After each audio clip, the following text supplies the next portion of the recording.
안녕하십니까. 지난 시간에는 우리가 화장품 제형을 복수 탄성률과 손실각 도표상에서 나타나는 방법에 대해서 살펴봤습니다. 우리가 1장에서 공부했었던 스킨과 로션과 크림을 액체와 고체에 가까운 순서대로 놓고서, 그죠? 고체에 가장 가까웠던 게 뭐였죠? 크림, 로션, 그 다음에 액체에 가장 가까웠던 게 스킨이었기 때문에 이렇게 도표상에 두고서 순수한 고체는 손실각이 0도, 그 다음에 순수한 액체는 손실각이 90도 이렇게 바꾼 다음에요. 이거를 가로축에다가 손실각을 가로축에다 놓고 세로축의 움직임에 대한 저항, 이거는 흐름과 변형을 다 합친 거죠. 움직임이, 그게 다 움직임이 포함하는 거니까, 그죠? 이걸 구분하지 않고 그냥 움직이는데 힘이 작게 들면 아래쪽으로 가고, 움직이는데 힘이 많이 들면 위로 보내가지고, 우리가 이런 표를 나타냈었습니다. 이런 표를 마지막으로 공부했었죠. 그죠? 이런 표를. 그래서 우리가 이번 학기에 레올로지를 공부하면서 알아야 할 가장 중요한 도표가 이게 되겠습니다. 이거기 때문에 여러분들도 요 도표를 이해하는데 가장 좀 중점을 두면 좋을 것 같고요. 이 와중에서 우리가 이제 중간중간에 수학적으로 표현되는 내용들이 많았잖아요. 이런 내용에 대해서는 여러분들이 깊이 있게 이해를 예를 들면 그 전에 수학 공부를 안 배운 친구들도 있을 거니까, 그죠? 이걸 다 이해할 수는 없겠지만, 이 표를 정성적으로는 이해하는 게 좋아요. 아시겠죠? 그래서 주로 3장까지 내용에 대해서는 여러분들이 좀 깊이 있게 이해를 하고 4장, 5장에 대해서는 이런 게 있구나 하면서 적어도 개념에 대해서는 공부를 하고요. 만약에 수학식이나 모델링 하는 게 이런 게 조금 어렵다면 그런 거는 그냥 건너뛰고, 그죠? 그렇게 하더라도 크게 문제는 없을 것 같습니다. 그래도 이런 내용에 대해서는 반드시 여러분들이 기억을 해야 됩니다. 자, 그럼 지금부터는 이 도표를 이용해서, 이런 도표가 실제로 화장품의 연구개발과 안정성 평가 등에서는 어떤 식으로 활용될 수 있는지에 대해서 살펴보도록 하겠습니다. 먼저 제형을 개발할 때 어떤 특성을 갖는 제형을 우리가 비슷하게 만드는, 그죠? 이런 쪽에 대해서 유사 제형 개발, 제형을 개발하는 데 대해서 살펴보도록 하겠습니다. 이 제형을 만든 이유는 뭐냐면 저희가 회사에 있을 때 S사의 DSS인데, 일본에 굉장히 유명한 시세이도라는 회사가 있는데요. 여기서 드라마틱 에센스라는 제품이 있었습니다. 이게 1996년도, 7년도 내용이니까 벌써 한 30년 전, 30년 전 정도, 30년 전의 일이에요. 그래서 이거를 이제 보다 보니까 이거는 이렇게 기울이면 흐르질 않아요. 일반 크림처럼요. 그런데 이렇게 건드리면 굉장히 부드러운 거예요. 로션처럼. 그래서 이게 이런 제형들은 어떻게 이렇게 만들 수 있을까 생각해서 저희가 이제 비슷한 제형을 한번 연구하기 위해서는 이 제형의 유변학적인 특성을 알아야 되잖아요. 그래서 우리가 이 에센스에 응력 수입, 스트레스 수입을 한번 찍어봤어요. 그러니까 어떤 식으로 나타났냐면 컴플렉스 G가 한 400, 300, 300, 400 이 정도 값이 나타나는 거예요. 이게 로그 스케일이니까, 그죠? 200, 300, 400 정도 되겠다, 그죠? 300. 그러니까 이 값 자체가 우리가 보통 일반 크림을 찍을 경우에는 한 2000, 3000 이런 식으로 10의 3승 단위로 나타나는데, 이거는 100, 300, 400, 500 이런 정도 수준으로 굉장히 낮게 나타나는 거예요. 그러니까 움직임에 대한 저항이 굉장히 작은 거죠. 그죠?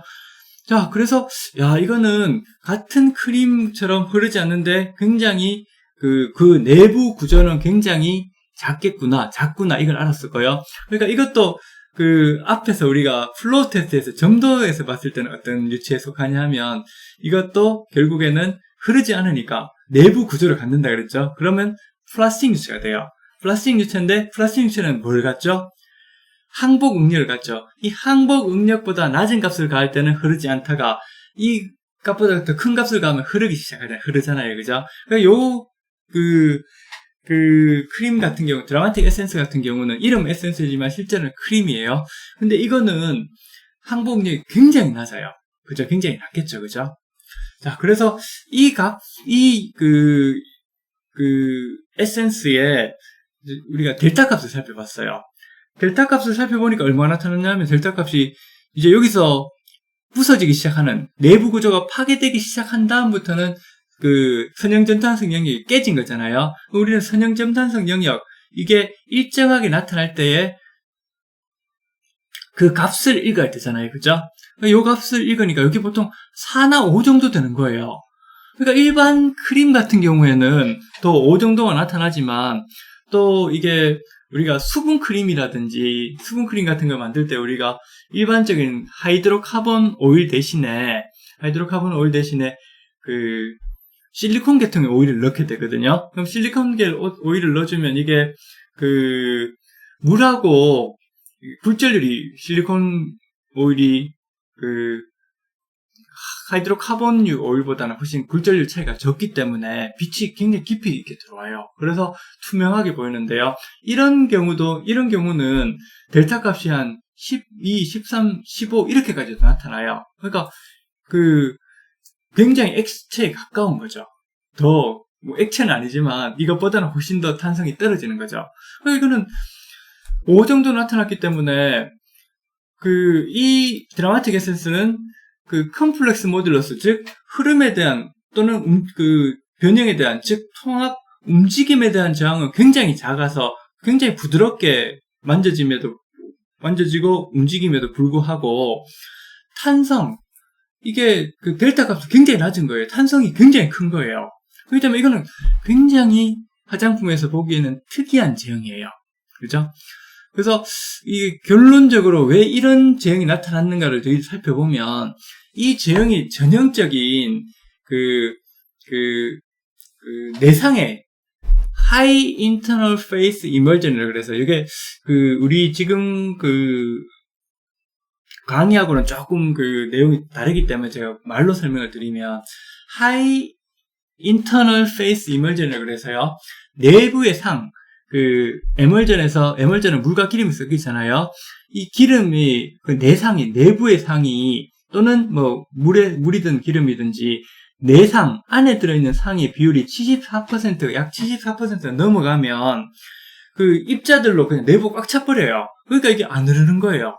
그러니까 탄성은 큰데 불구하고, 오일 자체가 액체이니까 굉장히 무르잖아요.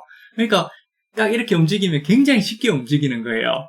그러니까 탄성은 크되 움직임에 대한 저항은 굉장히 작게 나타나게 됩니다. 그래서 HIPA 특성이 바로 이런 식으로 나타나게 돼요. High Internal Phase Emersion에서 내상의 비율이 굉장히 높은 에멀전이 특성이 바로 이렇게 나타나게 됩니다. 그죠? 그래서 선형 점탄성 영역에서 복수 탄성률의 값이 한 300파스칼 정도밖에 안 돼요. 다른 거에 비해서 한 5분의 1, 10분의 1 정도밖에 안 되는 거예요. 그래서 선형 점탄성 영역도 9파스칼밖에 안 돼요. 9파스칼. 이건 굉장히 작기 때문에 이 값으로 선형 점탄성 영역으로부터, 이 제형은 일드 스트레스가 굉장히 낮겠구나 하는 걸 우리가 간접적으로 이제 알 수 있게 됩니다. 그리고 그림 5.6에서 선형 점탄성 영역에서 손실가격이 4 정도예요. 4나 5 정도밖에 안 돼요. 그죠? 그래서 여기서 얻은 값을, 그죠? G 컴플렉스와 델타 얻은 값을 이제 앞에서 우리가 지난 시간에 공부했었던 도표, 복소 탄성률 대 손실가격 도표에 나타내보면 바로 이런 식으로 나타나게 돼요. 그죠? 이제 T크림이란 거는, T크림, H크림이란 거는 제가 그 당시 LG생활건강연구소에서 연구를 할 때, 그때 상품 이름이에요. T하고 H, 지금 기억은 나는데, 이거 뭐 30년 전이니까 그죠? T는 뜨레아 크림이고요. 뜨레아고요. H는 헤르시나 크림이란 거예요. 저희들 실제로 상품화를 했던 제품입니다. 자, 이걸 보시면 거의 뜨레아 크림은 이거는 굉장히 보습력이 뛰어난 거기 때문에 굉장히 움직임에 대한 저항이 커요. 그죠? 그 다음에 델타 값도 한 7, 8 정도 되겠다. 그죠? 헤르시나 크림은 한 3,000 뭐 이 정도 되겠다. 그죠? 3,000 정도인데 델타 값이 10이 넘어가잖아요. 그죠? 그러니까 이게 탄성은 이것보다 떨어지는데도 불구하고 흐름에 대한 저항, 변형에 대한 저항, 토탈 움직임에 대한 저항, 이게 더 큰 거예요. 그러니까 이것보다 더 흐름성은 더 있음에도 불구하고 움직임에 대한 저항은 크고 이렇게 나타나게 되는 거죠. 그죠? 그러니까 이런 표가 없으면 우리가 이런 내용에 대해서 이해하기가 굉장히 힘들어져요. 그래서 우리가 복소 탄성률과 이런 손실각 도표는 우리가 굉장히 잘 이해를 해야 되고, 이걸 이해를 잘할수록 우리가 화장품에서 응용할 수 있는 사례들은 굉장히 많아집니다. 그죠? 그래서 열심히 공부합시다. 그래서 이제 이런 그림들은 지금까지 우리 연구했던 건 다 이것들이었는데, 이런 쪽에서도 영역에서도 그림이 나타날 수 있고요. 이런 그림은 대부분 다 유화 제품인데, 여기서 이렇게 움직임에 대한 저항이 큰 거는 왜냐하면 여기는 왁스 양이 많아요. 왁스 양과 또 고분자 물질 같은 게 양이 많기 때문에 이게 흐름에 대한 저항, 그 다음에 변형에 대한 저항이 굉장히 크게 나타나는데요. 여기 드라마틱 에센스는 이런 왁스나 이런 거 고형 물질들이 거의 없어요. 거의 없기 때문에 여기는 오일들로만 이루어져 있기 때문에 움직임에 대한 저항은 굉장히 낮죠. 그죠? 낮게 나타나는데 불구하고 여기 안에는 내상, 그러니까 HIP의 특성인 내상이 74% 이상 정도 들어있기 때문에 이게 꽉 차가지고 잘 흐르지는 않는 거예요. 어떤 의미인지 아시겠죠? 그죠? 그렇기 때문에 이거 굉장히 특이한 사용감을 나타내게 되는 겁니다. 그래서 우리가 HIP란 거를 나중에 화장품 제형에 적용을 하게 되면 굉장히 가벼우면서도 보습력이 뛰어난 제품도 충분히 만들 수 있는 그런 가능성이 있습니다. 그죠? 그래서 우리가 이런 제형들은 찾아낼 수 있는 게, 요런 영역에는 어떤 게 있고, 또 요런 영역을 레오그램에다 찍어 놓고 나면 사용감을 느껴보면, 요런 사용감은 요 영역에서 나타나는구나. 뜨레아 크림 발라보면, 요걸 발라봤을 때 이 느낌을 알게 되면, 요런 느낌은 요런 영역에서 나타나는구나 하는 것들을 간접적으로, 그죠? 요렇게 유추를 해낼 수가 있게 됩니다. 이게 그렇다고 하면 사용감이란 거는 끈적임도 있고, 흡수되는 것도 있고 굉장히 많기 때문에 획일적으로 여기다라고 할 수는 없지만, 어느 정도 이런 영역들에 크게 나눌 때, 그죠? 1영역, 2영역, 3영역, 1영역, 2영역, 3영역, 4영역 이런 식으로 나눌 때는 충분히 우리가 사용감 같은 거를 예측을 해낼 수가 있습니다. 그죠? 그래서 성상이 갖는 그런 성질을 예측해낼 수가 있겠죠. 사용감은 완전히는 아니지만 일정 부분 이렇게 예측을 해낼 수가 있게 됩니다. 그죠? 자, 방금은 이제 우리가 이런 크림이나 이런 쪽의 크림에서 새로운 제형이 어떤 식으로 찾아내는지, 요거를 응력 수입을 통해서 얻은 손실각 델타값과 복소탄성률 값을 여기 복소탄성률 손실각 도표에 찍어봄으로써 기존 제품들과 비교해서 특정한 영역이 있구나 하는 걸 찾아내고, 그죠? 요런 제형을 만들기 위해서는 어떻게 하면 되는지를 한번 간단하게나마 살펴봤습니다.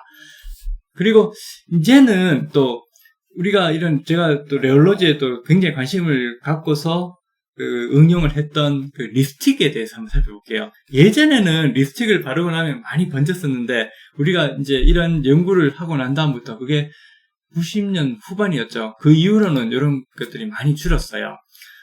그래서 립스틱이 이제 가장 문제점은 뭐냐면, 이제 바르고 나면 번지는 거예요. 번지는 거. 이 번지는 건 녹아서 번진다 그랬었나요? 아니죠. 여기 사용하는 왁스들은 녹는 점이 굉장히 높기 때문에 우리 피부 온도 정도에서는 녹질 않아요. 그렇다면 뭘까요? 그렇죠. 시간에 따라 가지고 이게 중력이 우리가 계속 아래로 작용하잖아요. 그러니까 일정 부분 조금씩 번지는 거예요. 이렇게 흘러서. 그죠? 그래서 내용물이 피부 주름과 같은 미세한 골을 따라서 흐르게 되는데, 결과적으로 색이 입술 주위로 조금씩 번지는 현상으로 나타나게 되고, 이렇게 립스틱이 번지면 굉장히 사용감이라든지 또 보기도 안 좋아지고, 그렇죠? 단정한 느낌이 없어지기 때문에, 그렇죠? 그래서 색이 번지는 현상은 제품의 단점으로 받아들여지기 때문에 우리가 이런 걸 막아주기 위해서는 어떤 식으로 연구를 해야 되나, 여기에 대해서 한번 살펴보도록 하겠습니다. 그죠? 자, 이제 이것도 예전에 제가 이것도 90년대 후반에 찍었던 건데요. 여기 이제 T는 앞에서 봤다시피 이제 뜨레야. 이거는 뭐 20, 30년 전이고, 지금 브랜드가 없으니까 말씀을 드리면, E는 이지업이에요. 이지업 립스틱 같은 거였죠. 그죠? 근데 이지업 립스틱 같은 게, 이게 더 잘 흘러내렸어요. 더 잘 번졌어요. 그러니까 왜 그러냐면, 델타 값이 더 크니까, 이게 액체의 특성이 강하니까 조금 더 잘 흐르겠죠. 특히나 또, 복수 탄성률 값도 낮으면서 델타 값이 크니까, 이건 이지업 립스틱 같은 경우는 굉장히 잘 안 흐르죠. 또 립스틱 자체가 원체 또 이게 잘 안 흐르니까 상대적으로 립스틱 중에서는 더 잘 번졌어요. 이지업이에요. 뜨레아는 조금 나았겠죠. 그래서 우리가 이런 걸 좀 줄이기 위해서는 어떻게 해야 될까 많이 고민을 해봤죠. 실험도 하고요. 그래서 이제 그러면 립스틱이니까 립스틱의 흐름성을 줄이기 위해서는 어떻게 하면 좋을까요? 여러분들은 만약에 립스틱이 번지는 현상이 나타나잖아요. 그러면 어떤 식으로 처방을 바꿀까요, 여러분들은? 그죠? 색조 화장품 연구팀이나 이런 연구원들 대부분이 다, 이거는 왁스를 더 넣어야 되겠구나 해서 실험을 했었는데요. 왁스를 더 넣으면 어떻게 되냐면, 이게 조금 요 근처에서 맴돌아요, 요 근처에서. 왁스를 더 넣으면. 그러니까, 조금 더 움직임에 대한 저항은 조금 커지지만 이게 델타 값 자체는 크게 변화가 없는 거예요. 그러니까 이걸 바르고 나서도 조금 속도 늦어지지만 그래도 계속 흘러요. 그래서 우리가 왁스 문제가 아니구나. 그럼 뭘까 해서 오일 기름 같은 종류를 좀 바꿔봤었거든요. 그러니까 어떻게 되냐면 이게 왼쪽으로 가요. 델타 값이 낮아지죠. 델타 값이 낮아진다는 건 뭐죠? 흐름에 대한 저항이 아니고 일단 탄성이 커지는 거잖아요. 탄성이 커지면 잘 흐르지 않잖아요. 왜? 흘렀다가 탄성이 큰 거는 원래대로 되돌아가려는 힘이 강하기 때문에 탄성이 크다는 거는 잘 흐르지 않는다, 잘 번지지 않는다는 뜻이 돼요. 예를 들어서 페인트 칠을 할 때도 페인트 두 개를 칠할 때 탄성이 크면 밑으로 탄성이 큰 것과 작은 걸 페인트 칠을 딱 하잖아요. 그러면 탄성이 작은 거는 쭉 더 많이 흘러내리게 돼요. 탄성이 큰 건 적게 흘러내려요. 그죠? 이런 것처럼 탄성을 증가시켜줄 수 있는 방법이 무엇일까? 이거 해보니까, 우리가, 오일 종류를 좀 바꿔주니까, 이게 이런 식으로 움직였어요. 그래서, 이 L이라고 한 건 long lasting. 오랫동안 지속된다, 화장이. 그래서 바르고 나서도 오랫동안 번지지 않고 유지된다고 해서 long lasting 립스틱이라고 이름 붙였었고요.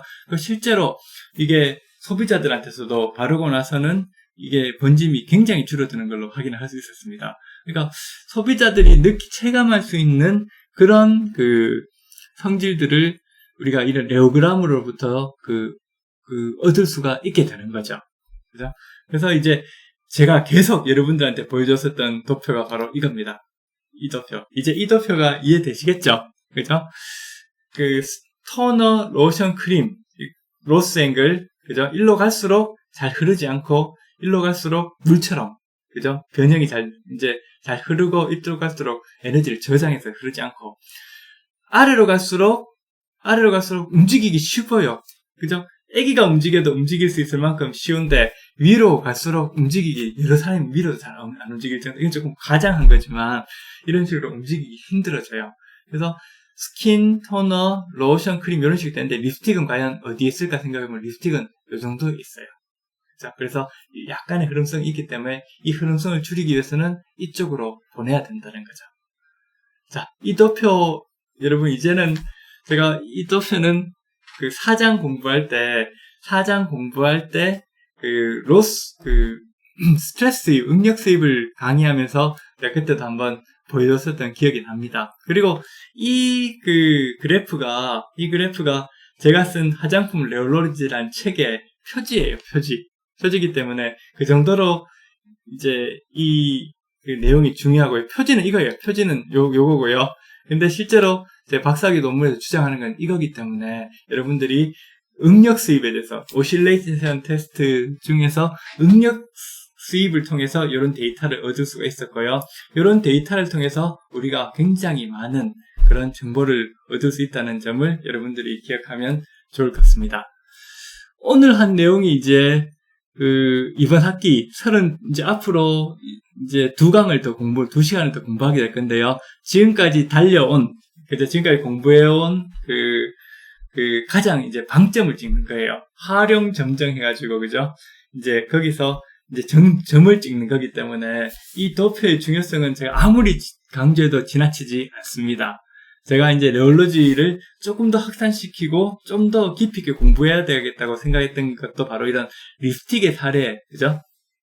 이런 쪽에 우리가 그냥 직관적으로 립스틱을 바라봤을 때하고 이런 레올로지란 학문을 통해서 기계를 통해서 값을 책정했을 때는 완전히 다르구나. 우리가 조금은 기계적이고 그죠? 좀 과학적인 관점에서 정량화된 관점에서 접근해야 되겠구나 하는 그걸 느꼈던 게 이 도표고 이런 걸 이용해서 제가 이제 박사학위까지 받았습니다. 그래서 여러분들이 이 도표는 꼭 기억해 주기 바라겠습니다.